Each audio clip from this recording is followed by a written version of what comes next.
Hello, my friends. This is Lindsay from cloud9stampers.com, and I'm sharing with you this fun way to use these floral die cuts from the Perennial Petals dies. So let's get started. If you're watching this video as part of the April Club, you will have received a packet in the mail that looks like this. The first thing you're going to do is take the card base and you're going to line up the edges and fold it in half. If you have a bone folder, this is a great time to pull it out and give your seam a nice press. And then you can just set that aside. You have a couple of pieces of cardstock. One of them is a piece of shimmery white cardstock. This is going to work really well for doing some blending. So you are going to bring in Coastal Cabana. And if you have a blending brush, you can use that. Or you could use a sponge or a sponge dauber. I'm going to add a little bit of ink to my brush and I'm just going to tap off the excess, and then I'm going to lightly add it to the bottom right corner of my card front.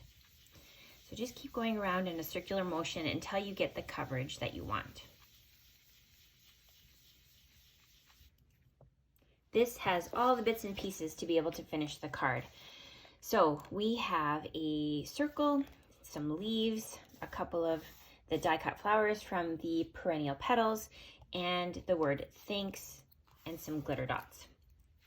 Okay, so I just used some mini glue dots to be able to hold in place these flowers. Because the glimmer dots are going to go over top of the centers, you're not going to see any of the excess adhesive that's shining through.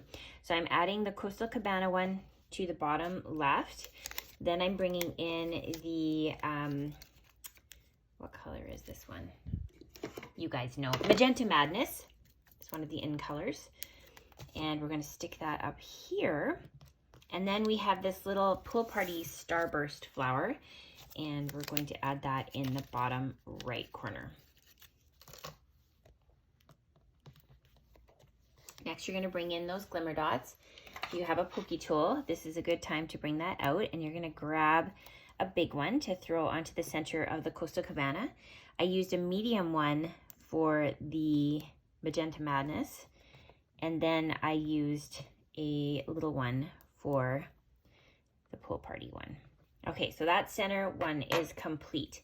Next, we're going to flip it over, and we're going to use our Stampin' Seal, and we're going to add just a little bit of adhesive, and that's going to help us to add our leaf to it.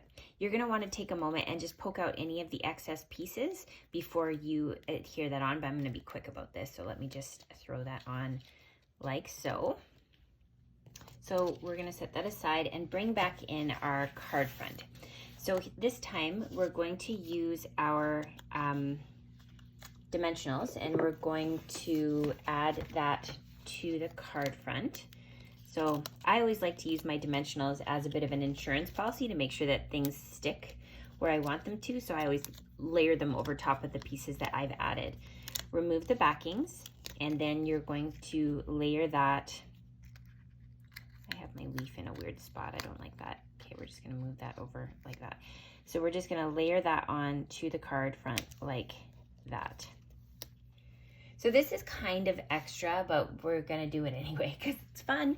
So I'm bringing in my Coastal Cabana Stampin' Write marker, and I'm just adding a few dots to kind of accent where we've got the flowers poking off of the card front here. So I'm just going ahead and adding some of those, and then I'm bringing in my basic black Stampin' Write marker, and I'm adding just a few more.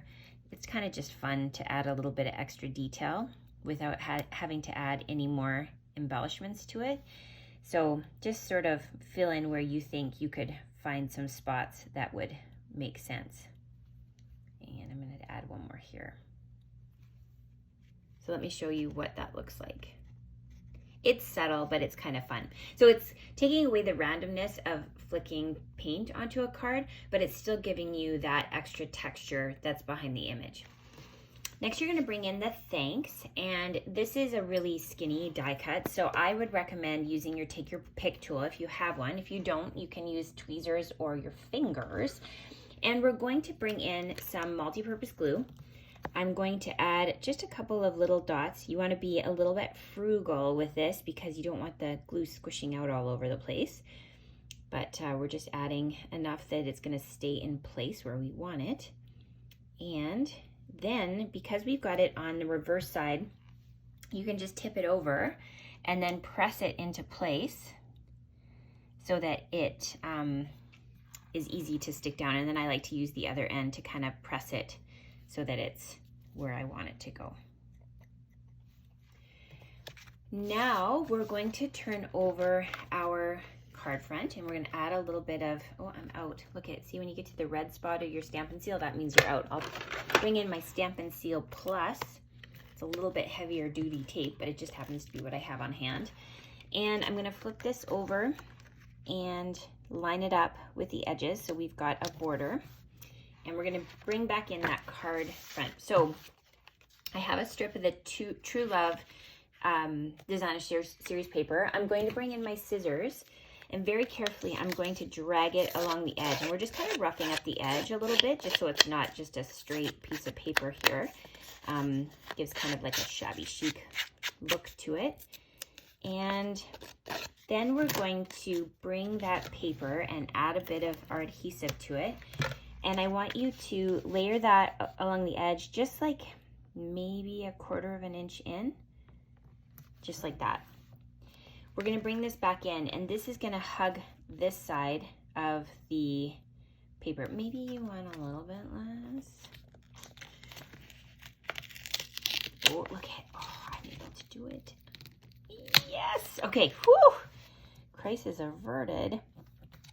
Maybe more like 1/8 of an inch. There we go. Yeah. It's probably good to measure that out before you stick it down. Bring back in your Stampin' Dimensionals and add those to the card front. And then we're going to layer this onto the card base. So this just adds a little bit of extra detail to the side. It's kind of a fun little extra feature there. So there you have the finished project. I hope that you have fun working with the Perennial Petals dies. Have fun crafting.